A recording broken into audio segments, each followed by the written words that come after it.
O psicólogo suíço Carl Jung observou que o mundo materialista moderno, focado em dinheiro, prazer, fama e poder, não conduzia à felicidade, mas sim a um aumento do vazio existencial, ansiedade, sofrimento e solidão. Ele buscou redirecionar nossa atenção para a busca da alma, restaurando a conexão com nosso eu mais profundo, nosso santuário interior. A vida é uma jornada de autodescoberta, onde exploramos nossa verdadeira e completa personalidade, composta tanto pela consciência quanto pelo inconsciente. Esse processo é o que Jung chama de individuação, a jornada de amadurecimento psicológico. A individuação é como uma fundação indestrutível que nos sustenta quando não conseguimos mais nos apoiar em nada. É como uma rocha inabalável diante das ondas que constantemente batem contra ela, permanecendo firme, apesar das tempestades do mar. Estar em contato com essa parte mais profunda de nós mesmos é alcançar um estado de tranquilidade, livre das oscilações emocionais intensas. Para Jung, o objetivo da vida não é a perfeição, mas a totalidade. Jung identificou 2 estágios principais na vida que fazem parte do processo de individuação. Na primeira metade, o foco está voltado para o mundo externo: trabalho, educação, relacionamentos e outros aspectos da vida prática. Devemos nos lançar ao fogo da vida, enfrentando os desafios e a rotina diária que ajudam a moldar e fortalecer nossa personalidade. A vida natural é como o solo fértil que nutre e cura. Por isso, o contato com a natureza é essencial. Não devemos nos perder em abstrações ao ponto de negligenciar a vida prática. É através do corpo, dos sentimentos e dos instintos que nos conectamos com essa base. Mesmo em sua velhice, Jung valorizava essa simplicidade essencial. Ele escreveu sobre sua escolha de viver sem eletricidade, aquecer a casa com o fogo que ele próprio mantinha e usar água extraída de um poço. Ele cortava a lenha, preparava as refeições e usava lâmpadas antigas para iluminar as noites. Essas práticas simples, embora desafiadoras, ancoravam-no na realidade. Para Jung, essa conexão com o mundo físico é uma base necessária para enfrentar a segunda metade da vida, quando o foco se volta para o mundo interior e a busca pela individuação se intensifica. O reino do inconsciente, ou a vida interior, é tão vasto quanto o mundo exterior. Vivemos em 2 mundos, mas muitas pessoas negligenciam esse aspecto interno, permanecendo apenas metade vivas. Quando chegam à transição natural para a segunda metade da vida, muitas se encontram despreparadas e acabam enfrentando uma crise de meia-idade. Isso ocorre porque não aprenderam a alinhar os mundos interno e externo. Quando confrontados com os problemas esmagadores da existência, começamos a buscar desesperadamente nossa alma. Percebemos que os valores ensinados pela sociedade não nos oferecem ajuda real. A conformidade, como Jung ressalta, torna-se o grande obstáculo para o crescimento e a realização pessoal. O oposto da coragem em nossa sociedade não é a covardia, mas a conformidade. Somos frequentemente persuadidos a seguir o caminho aparentemente mais fácil, fundindo-nos à multidão e esquecendo quem realmente somos. No entanto, é preciso coragem para se opor à corrente. Alguém pode estar cercado por uma multidão de pessoas e ainda assim sentir-se completamente só, porque está alienado de si mesmo. A busca pela alma é uma tarefa solitária, e evitá-la apenas faz com que ela continue a agitar-se dentro de nós, perturbando-nos, inquietando-nos e nos privando de paz. Esses problemas, no entanto, são importantes. Eles nos incentivam a empreender o trabalho de alma. Sem as provações e tribulações da vida, é improvável que encontremos a determinação necessária para superar a indiferença do cotidiano. As pessoas farão qualquer coisa, por mais absurda que seja, para evitar confrontar a própria alma. A estrada que leva à destruição é ampla, e muitos entram por ela. Mas o caminho para a paz é estreito, e poucos encontram sua salvação por meio do afloramento da alma. É sábio nutrir a alma, pois ignorá-la pode dar origem a dragões e demônios em nosso coração. Todo avanço psíquico do ser humano nasce do sofrimento da alma. Jung nos lembra que, por mais doloroso que seja, a dor pode ser um catalisador para o crescimento interior. Abrace sua dor, pois é nela que sua alma encontra oportunidades de transformação e amadurecimento. Assim como os povos indígenas primitivos compreenderam, Jung também reconheceu que a perda da alma gera uma sensação de vazio na vida. Quando uma tribo perde a crença no valor de seu modo de vida, ela pode simplesmente desistir de existir, não se reproduz, abandona os cuidados básicos e até mesmo ao lado de rios cheios de peixes, escolhe deitar e morrer. Isso nos ensina que o alimento físico, embora essencial, não é suficiente para nutrir a alma humana. Jung nos convida a abandonar a superficialidade e a embarcar na grande aventura do autoconhecimento. Nessa jornada, precisamos confrontar questões profundas, muitas vezes enraizadas na infância. A autoestima, por exemplo, é uma base emocional crucial que nos dá coragem para enfrentar desafios, explorar o novo e acreditar em nosso potencial. Desenvolvida de forma saudável na infância, ela molda nossa visão de nós mesmos e influencia diretamente nossos comportamentos e decisões na vida adulta. No entanto, certos comportamentos parentais, mesmo quando bem intencionados, podem comprometer seriamente a autoestima das crianças, com impactos que frequentemente se estendem até a fase adulta. Entre os mais prejudiciais, destacam-se a superproteção excessiva. Ao proteger a criança de desafios e obstáculos, os pais impedem que ela desenvolva habilidades essenciais, como confiança e autonomia. Esse comportamento pode gerar ansiedade, insegurança e dependência emocional, dificultando a transição para a vida adulta e a capacidade de enfrentar o mundo de forma independente. A culpa como ferramenta de controle. Induzir culpa em uma criança é uma prática destrutiva que corrói a conexão emocional entre pais e filhos. Usar a culpa para controlar o comportamento da criança, especialmente em situações onde ela não tinha intenção ou maturidade para compreender suas ações, anula oportunidades de aprendizado saudável e pode afastá-la emocionalmente. O uso de sarcasmo.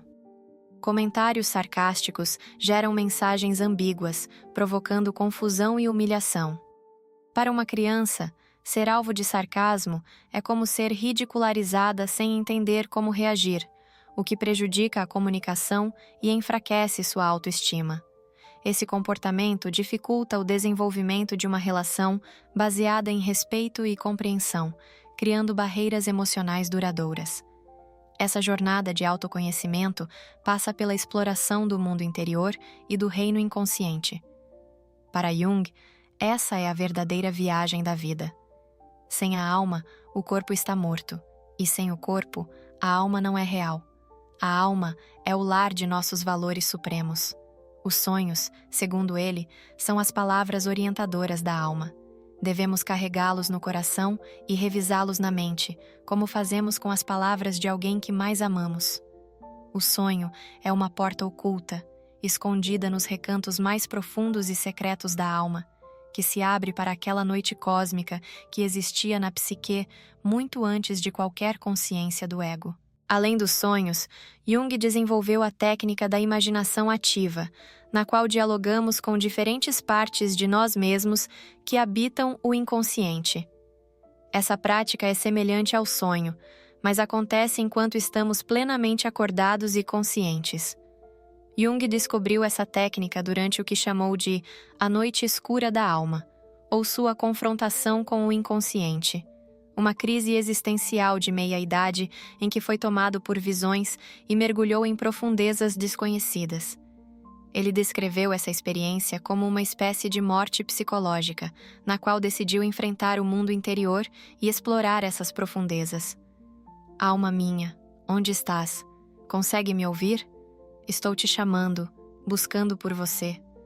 Retornei. Aqui estou, finalmente. Deixei para trás o peso de tantas jornadas e voltei ao lugar de onde nunca deveria ter partido. Ao teu encontro. Depois de tanto tempo perdida, finalmente, estou em casa. contigo. A imaginação ativa é um diálogo com diferentes aspectos de si mesmo que habitam o inconsciente. De certo modo, é semelhante ao ato de sonhar. Porém, a grande diferença está no fato de que você permanece completamente desperto e consciente durante toda a experiência. Essa característica única é o que confere a essa técnica seu diferencial. Em vez de mergulhar em um sonho, você entra em sua própria imaginação enquanto está acordado, permitindo que imagens do inconsciente surjam espontaneamente, da mesma forma que surgiriam em um sonho, caso estivesse dormindo. A alquimia teve um papel fundamental na compreensão que Jung desenvolveu sobre a psique. No começo, ele a considerou um conjunto de ideias indecifráveis e absurdas, mas logo percebeu que os símbolos misteriosos da alquimia provinham da mesma fonte que ele estava investigando: o inconsciente. Jung continuou a estudar alquimia ao longo de toda a sua vida. Em sua obra final, Mysterium Coniunctionis, Estudos sobre a separação e a união dos opostos na alquimia, concluída aos 81 anos, ele descreve a imaginação ativa como o caminho para o autoconhecimento e o processo de individuação, para tornar-se verdadeiramente quem se é, inspirado pelo processo alquímico de união dos opostos, que representa uma transformação profunda e interior. A morte física é preferível à morte interior. Foi por isso que Jung se voltou para dentro de si mesmo, buscando o lugar da vida interior e iniciando sua busca pela alma. Esse caminho resultou em uma das maiores contribuições para a humanidade: o Livro Vermelho. Nele, Jung escreve: "É no vazio, no deserto da psique, que escutamos o eco da alma. Ela não grita, sussurra, esperando pacientemente que olhemos para dentro e a reconheçamos como parte de nós mesmos." Para Carl Jung, cada alma tem apenas um caminho verdadeiro, o seu próprio. Da mesma forma, só existe uma salvação para cada indivíduo, a sua própria. Se o caminho diante de você parece fácil ou claro demais, provavelmente não é o seu, mas o de outra pessoa. Essa jornada é única para cada um, e por isso devemos olhar para dentro, pois é no nosso interior que reside o trajeto que precisamos trilhar. Ao nos conectarmos com o nosso eu interior, tornamo-nos mais receptivos às sincronicidades, aqueles padrões significativos em que o mundo interno parece se alinhar misteriosamente à realidade externa. Quando vivemos com propósito, a vida se torna repleta de simbolismos. Esses símbolos são como setas que apontam para ideias maiores e nos ajudam a navegar pela complexidade da existência. Assim como um engenheiro precisa de um projeto para construir uma casa, nós também precisamos de um plano para dar sentido à nossa vida. Sem um objetivo claro, somos como embarcações sem leme, à deriva, sem direção. É o propósito que orienta nossas ações e dá significado às nossas experiências. Nada acontece por acaso. Tudo possui um propósito maior. As dificuldades e desafios que enfrentamos ao longo do caminho moldam nosso caráter e nos fortalecem. Muitas vezes, ao olhar para trás, percebemos que as portas que se fecharam estavam, na verdade, nos guiando para um destino melhor, impulsionados por uma inteligência superior.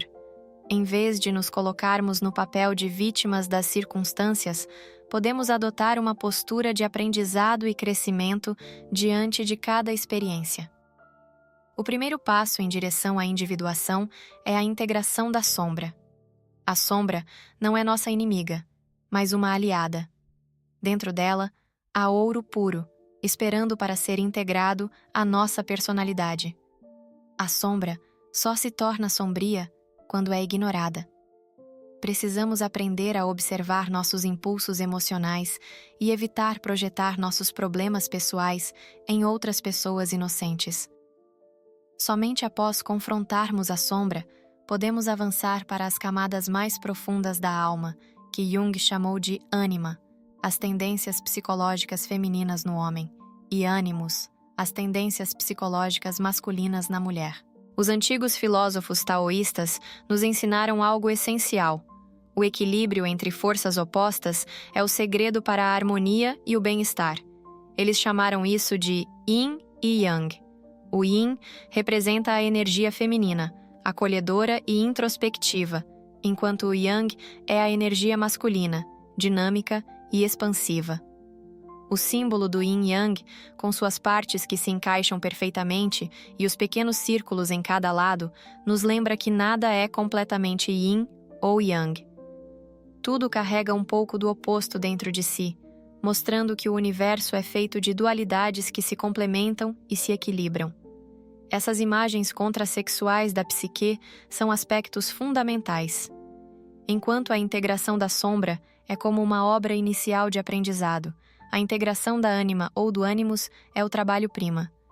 A integração da ânima ocorre ao levarmos a sério os sentimentos, humores e fantasias do inconsciente, trazendo-os para a realidade por meio de trabalhos criativos, como pintura, escrita, escultura ou composição musical. A anima é a fonte da vida. Quando não é integrada, nos sentimos apáticos e deprimidos. Ela enriquece nossa existência ao tornar os conteúdos inconscientes conscientes. Por outro lado, o ânimos é a fonte de significado, trazendo sentido ao conteúdo inconsciente no mundo externo.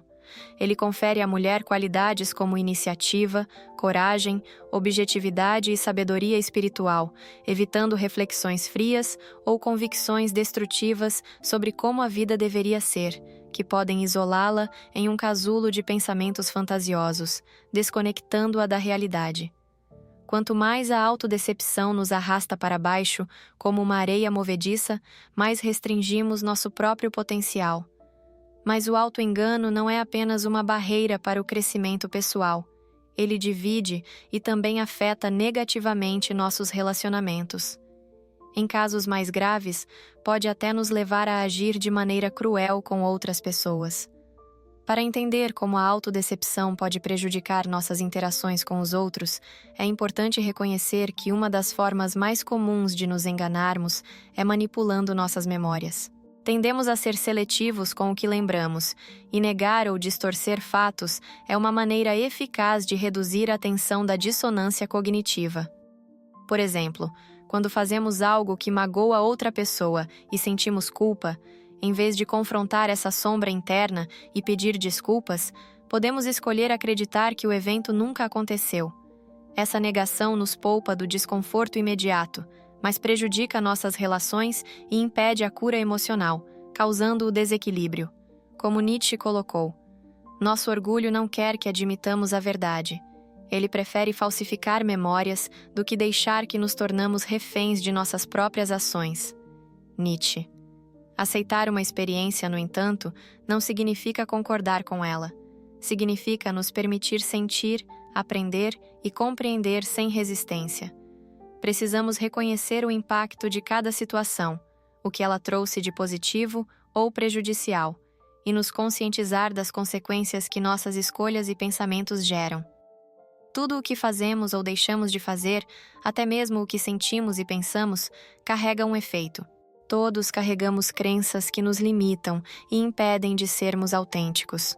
Muitas vezes, enterramos essas crenças tão profundamente que fingimos que elas não existem mais, mas elas ainda influenciam nossas reações.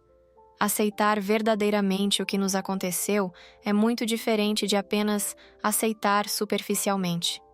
Podemos, por exemplo, reconhecer que alguém nos feriu, mas, se não admitirmos que também abrigamos raiva ou mágoa, nunca realmente processamos a experiência.